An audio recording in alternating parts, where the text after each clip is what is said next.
Hi, this is Jeff Georgeson with Quantum Tiger Games, and today I'm going to be showing you how to integrate our ExAI personality engine with Rival Theory's popular Rain AI engine.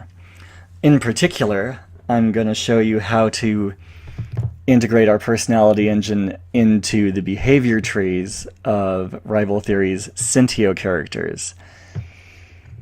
I will be using a couple of minotaurs here, and I'm assuming that you've already imported the Scintio characters and the Rain AI engine, and that you've also imported our Extreme AI engine as well.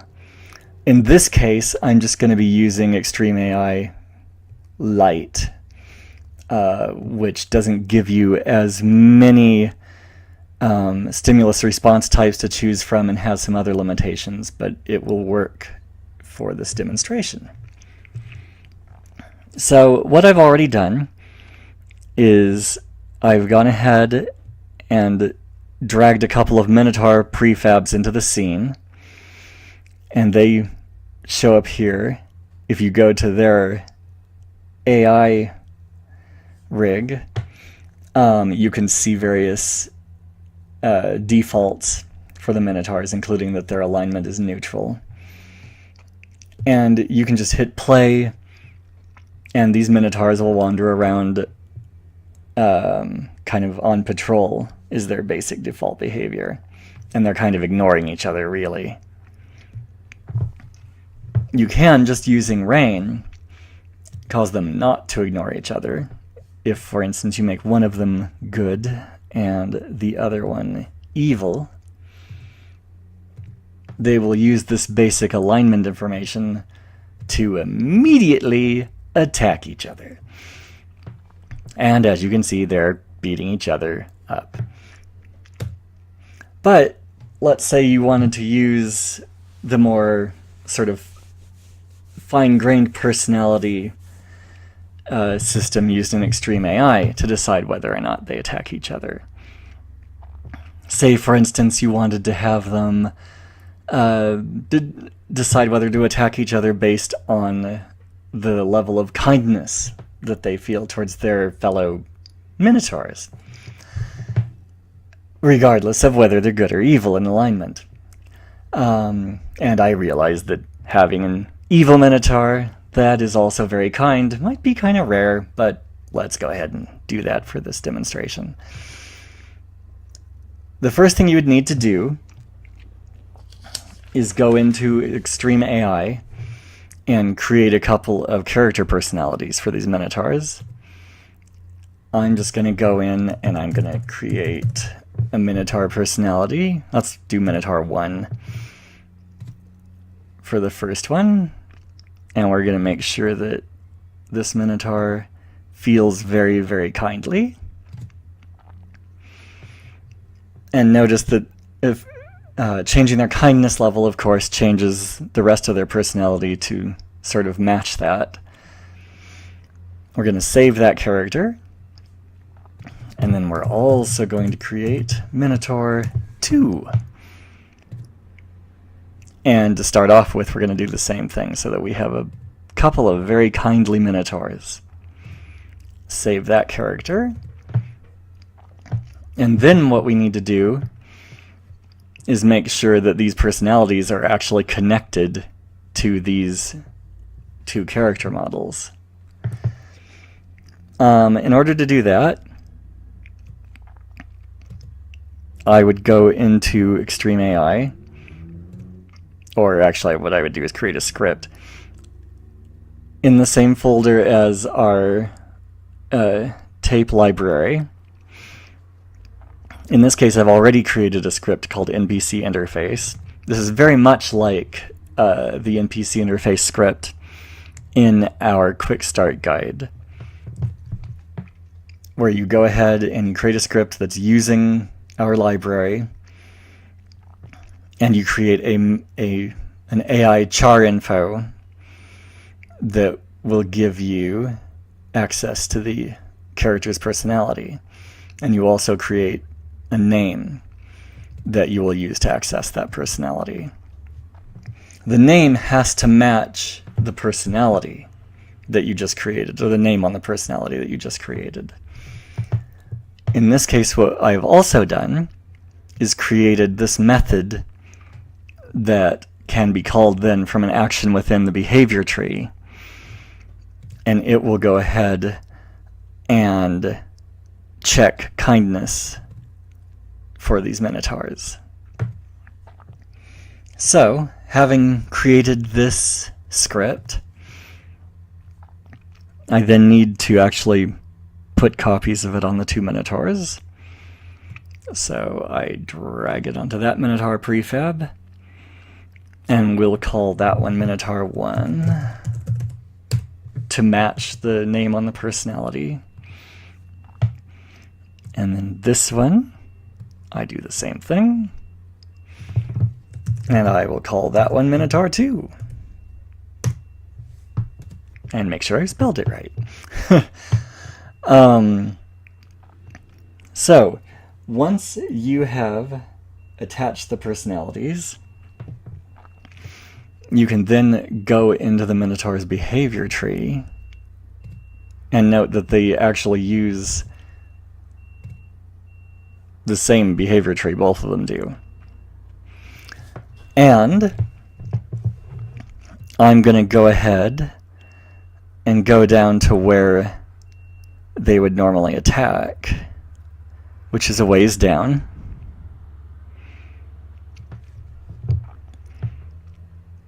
And right now, their attacks are based on checking whether or not their current enemy, or checking whether or not they have an enemy to attack. And within that, in order to get to that point, rather, they use a check enemy script that is within the Minotaur behavior. Here, I'm going to go ahead and close that for a moment. They use the check for enemies script.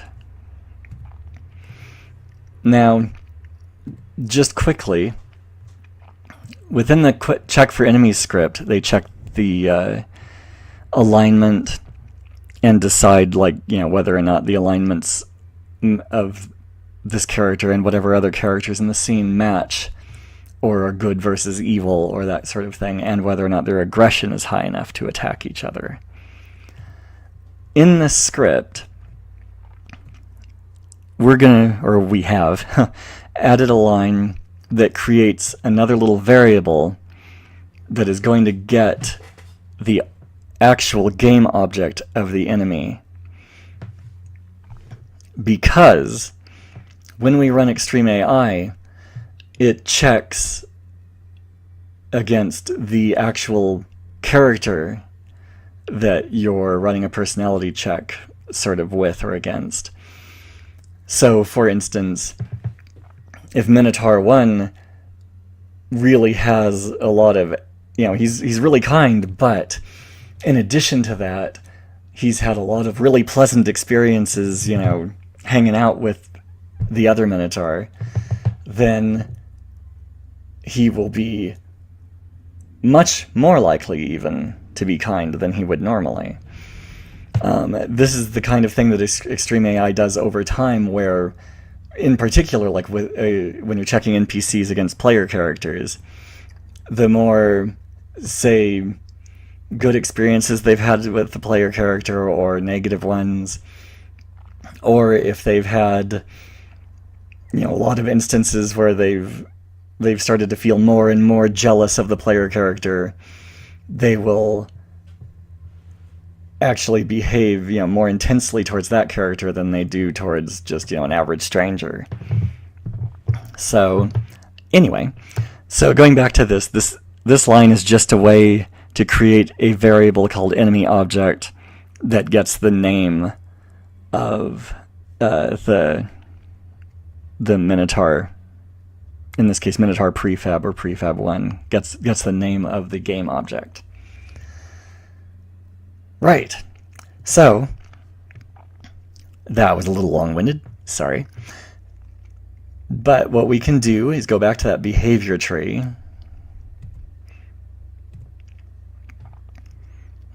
and go down again to attack. I'm going to create an action, and actually, you know what? I'm going to create the action. Well, I'm going to try to create the action up here and then move it, because sometimes the script is very long and I'd have to do a lot of scrolling. So I'm going to create a custom action, and I'm just going to move it there.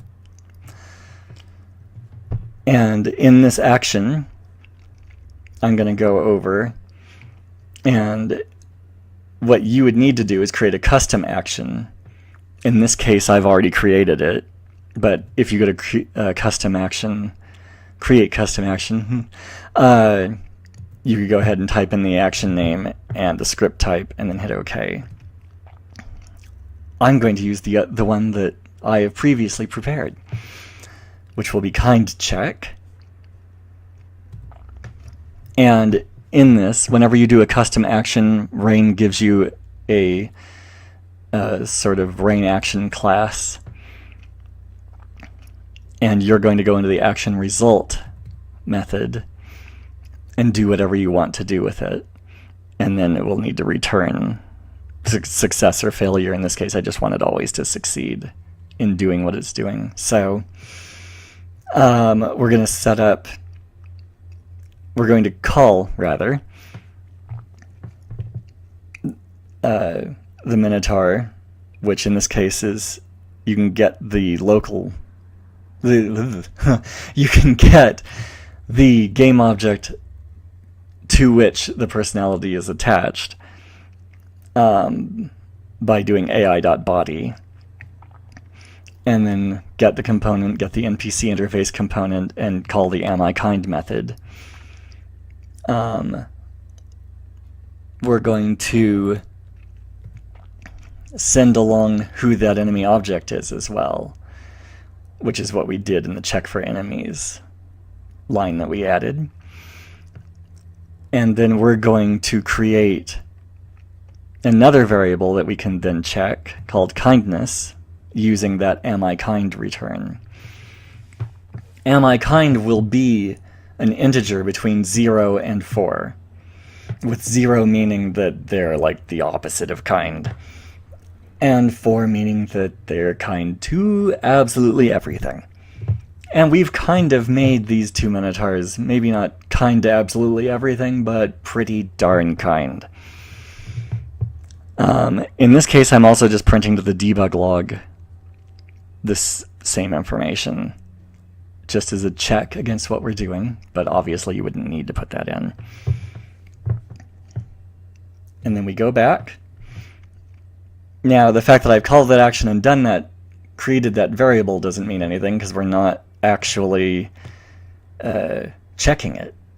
So I need to add one more thing. I'm going to go ahead and add an expression. And in that expression, I am going to check whether the variable we just created, so kindness, I'm going to check whether kindness is, say, less than or equal to 2, which would be a middle of the road kind of kindness. In that case, we're going to say the fact that they're good or evil will override any kindness that they have. But if they're at a kindness level of 3 or 4, then they're going to be like, hey, well, I'm not going to attack you. So, and we have that evaluate. It will evaluate to either succeeding or failing. And if in fact the kindness is really high and it fails, it will skip the rest of the attack section. So, now let's see if this all works. I'll go ahead and close that. And I will go ahead and hit play. And now they run right up to each other. because they're good versus evil. They're going to, go up and say, hey. But notice that they're not attacking each other. And now, if we want to change that behavior, let's say one of them's really kind and the other one is not. So let's, for fun, let's try to spell things. Let's make Minotaur 2 a lot less kind. But we're going to go ahead and leave Minotaur 1 at a high level of kindness. And let's see if they act differently to one another. And yes, one of them is so kind he's just going to stand there and take it. And the other one ran up and attacked, and he's going to run up and attack again. And what you'd probably want to do is set something up so that the one really kind Minotaur doesn't stand there and sort of turn the other cheek forever until he gets killed. But you can have him do that if you like. And then, of course, if I went in and said, oh, wait a minute, I don't want these Minotaurs to be that kindly to one another, I could go ahead and go in. And, oops, I want to change both of them to be low in kindness now.